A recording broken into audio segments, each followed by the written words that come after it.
Do you know that some quantities in physics have direction while others don't have? Let's find out the difference between scalars and vectors in the simplest way ever. Welcome back to Easy Physics with Omonye.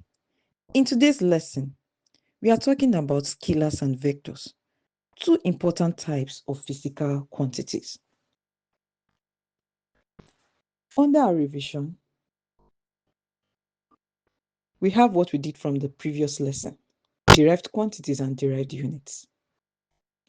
Kindly go through to remind yourself of what we did. Now, forging ahead, we'll quickly look at scalars and vectors. We have a clear example here. In example 1, this example is to give a clear difference between scalars and vectors. Now it says, this example 1 says, a man driving at 60 meters per second is a scalar. Why? Why is this a scalar? We have the presence of 60. 60 here represents a numerical value. Meters per second represents the unit.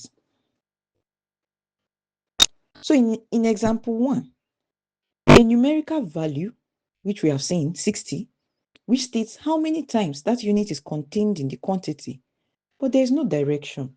This cannot be represented on the Cartesian coordinate. This is what the Cartesian coordinate looks like, the Cartesian coordinate system. And this example, 160 meters per second, it cannot be represented on this coordinate because there's no direction clearly stated. So, for example 2, to give a clear difference between scalars and vectors, a man is driving at 60 meters per second in the north direction. It is a vector. Why?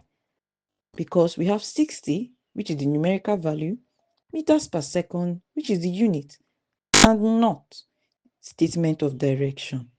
So in example 2, for complete identification, a unit, a numerical value, which states how many times that unit is contained in that quantity, and the statement of direction, which can be represented on the Cartesian coordinate.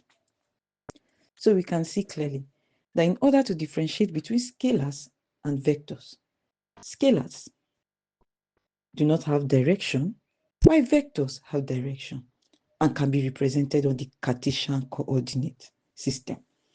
Now, scalars, looking at scalars or scalar quantities. Scalars or scalar quantities are those physical quantities which possess only magnitude, whereas vectors or vector quantities are those physical quantities which possess both magnitude and direction. So we have seen the clear difference between scalars and vectors using a very, very clear example. A man driving at 60 kilometers per second without a direction, without statement of direction, it's just a scalar. But in the case where we have that statement of direction, it is a vector. For those that are yet to subscribe to this channel, kindly do so you do not miss out on any of our lessons. See you during the next lesson, and bye for now.